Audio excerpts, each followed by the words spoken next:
누리호 이후 대한민국 우주산업의 진짜 전쟁. 누리호는 로켓이 아니라 산업신분증이다. 누리호가 성공했다고 해서 우리가 갑자기 우주 선진국이 된 걸까요? 많은 사람들은 로켓이 발사되면 이렇게 반응합니다. 오, 대단하다. 또 성공했네. 이제 기술은 안정화됐나 보다. 하지만 진짜 중요한 질문은 이겁니다. 누리호가 무엇을 증명했는가?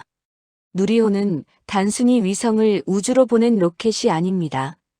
이 발사체는 대한민국이 이제 더 이상 기술 실험용 국가가 아니라 상업 발사국으로 변신했다는 산업 신분증입니다. 이전까지의 누리호는 연구개발 단계였습니다. 국가가 예산을 투입해 연구원이 설계하고 실험을 통해 기술을 검증하는 구조였죠. 그러나 4차 발사부터 구조가 완전히 달라졌습니다. 제조는 민간이 담당했고 시스템 통합도 민간이 맡았으며 품질 책임, 납기 책임, 비용 책임까지 기업이 짊어졌습니다. 이제 누리호는 연구물이 아닙니다. 상품입니다.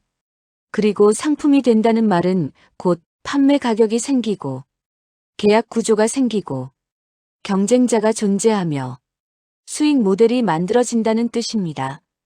대한민국이 지금 서 있는 위치는 매우 명확합니다. 로켓을 개발한 나라에서 로켓을 파는 나라로 넘어가는 경계선. 이 경계선을 넘는 순간 기술 국가는 산업 국가가 되고 산업 국가는 투자 국가가 됩니다.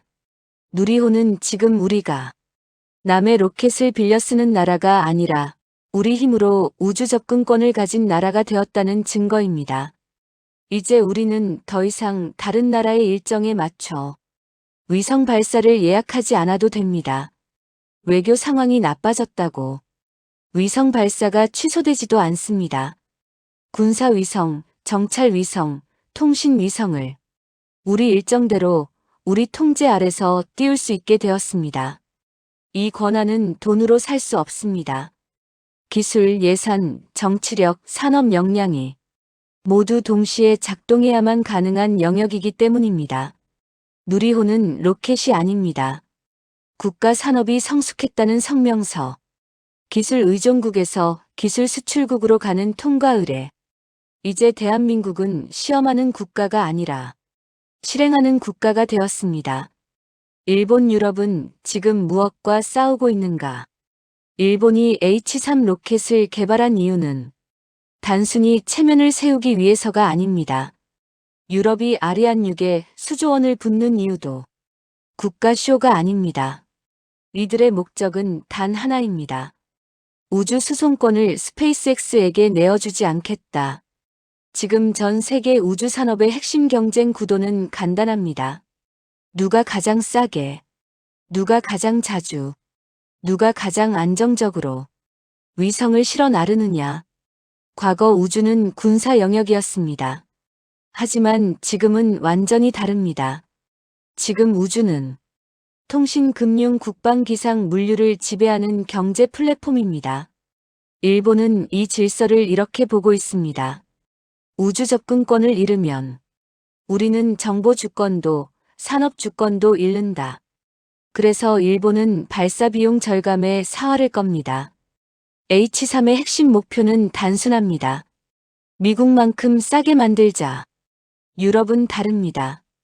유럽의 공포는 비용이 아니라 시장 자체를 빼앗기는 것입니다. 지금 유럽이 두려워하는 시나리오는 딱 하나입니다. 앞으로 유럽 위성 발사도 전부 미국에 맡기는 상황. 이건 기술 종속이 아니라 주권 상실에 가깝습니다. 그래서 유럽은 적자를 감수하면서도 아리안 6을 유지합니다. 이제 한국을 볼까요? 한국은 일본처럼 단가 경쟁을 하지도 않습니다. 유럽처럼 정부 독점으로 끌고 가지도 않습니다. 한국은 지금 전혀 다른 싸움을 벌이고 있습니다. 발사 산업을 국가 산업 구조 속에 편입시키는 전쟁. 한국은 발사를 따로 떼어보지 않습니다. 발사 위성 데이터 국방 AI를 묶습니다. 즉, 로켓이 위성을 띄우는 게 끝이 아니라 위성이 데이터를 만들고 데이터가 군사 물류 농업 기후 산업을 바꾸고 이 모든 걸 패키지로 수출하는 구조를 만듭니다. 이게 한국이 노리는 자리입니다. 발사 국가가 아니라 우주 시스템 수출국. 이 구조가 완성되면 대한민국은 단순한 기술 국가가 아니라 우주 인프라 수출국이 됩니다. 민간 기업의 실력 국산 엔진이 역사를 바꾼다. 로켓 기술의 핵심은 외형이 아니라 심장입니다. 로켓의 심장은 바로 엔진입니다. 발사체 개발에서 엔진을 못 만들면 그 나라는 절대로 독립국이 아닙니다. 단지 부품 조립 국가일 뿐입니다. 누리호의 엔진은 75톤급 액체 엔진입니다. 이 수치는 쉽지 않습니다. 이 엔진은 극저온 연료 제어, 초고압 연소, 다중 엔진 동시 점화, 실시간 유량 제어, 모든 변수들이 0.1초만 어긋나도 폭발하는 영역입니다. 여기서 중요한 건 누리호를 만들었다가 아닙니다. 이 엔진 기술이 이제 민간 기술이 되었다는 점. 엔진 기술이 정부 소유일 때는 연구로만 끝납니다. 하지만 민간 기업으로 들어오면 재사용 기술 개발, 개량 모델 양산, 대형화, 수출형 모델 생성, 이제 산업 수명 주기로 들어갑니다. 하나는 지금 이 구조를 선택했습니다. 하나는 공장을 짓고 있고 인력을 늘리고 있고 우주 계열사를 하나로 묶고 있습니다. 이건 테마주 장난이 아닙니다. 이건 기업 50년 전략입니다. 하나의 전략은 명확합니다. 우주를 일시적 먹거리가 아니라 미래 먹거리로 가져가겠다. 로켓은 여기서 끝이 아닙니다. 이 기술은 극초음속 무기, 위성 추진 시스템, 우주정거장 모듈, 심우주 탐사선 엔진, 전부로 확장됩니다. 즉, 지금의 엔진 하나가 미래 산업 30개를 만들어냅니다.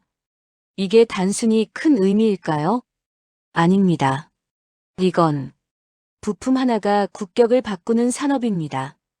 우주산업, 돈이 되는 구조. 여러분은 우주산업을 어떤 관점으로 봅니까? 꿈, 과학, 호기심, 자본시장은 다르게 봅니다. 이 산업은 돈이 되는가? 그리고 답은 명확합니다. 인류 역사상 가장 많이 돈이 흐를 산업 중 하나가 우주입니다. 왜일까요? 위성은 시야를 장악합니다. 지구를 보는 기업은 정보를 장악합니다. 정보를 가진 자는 산업을 지배합니다. 지도 앱이 없는 국가가 있습니까? 항공 최대 수송 루트가 없는 국가가 있습니까? 군사위성이 없는 나라가 제대로 된 주권국입니까? 정답은 하나입니다. 위성이 없는 나라는 독립국가가 아니다. 여기서 수익 모델이 나옵니다. 우주는 단발 산업이 아닙니다. 발사 비용은 초기 투자일 뿐, 위성은 이후. 데이터 판매, 기상 정보, 해양 정보, 농업 위성 데이터, 군사 정찰 서비스, 물류 경로 최적화 시스템으로 20년 넘게 돈을 벌어줍니다. 중국이 수조를 붓고 미국이 NASA보다 민간을 챙기고 유럽이 적자를 감수하는 이유가 여기 있습니다. 돈이 됩니다. 그러나 단기 테마가 아니라 중장기 산업 구조 재편형 수익입니다. 우주로 올라간 건 로켓이 아니라 대한민국의 급이었다. 여러분, 우리는 오늘 로켓 이야기를 한 게 아닙니다. 오늘 이야기한 것은 대한민국의 체급이 바뀌는 이야기였습니다. 사람들은 종종 이렇게 말합니다. 로켓 하나 성공했다고 뭐가 달라져요? 우주는 돈도 안 되는데 괜히 보여주기식 아니에요? 민간이 한다고 실제로 바뀌는 게 있어요? 하지만 세상은 그렇게 변하지 않습니다. 세상은 천천히, 조용히, 그러나 결정적으로 변합니다. 누리호는 로켓 발사 성공이 아닙니다. 이건 여러분, 국가가 산업 구조를 바꾸겠다는 선언입니다.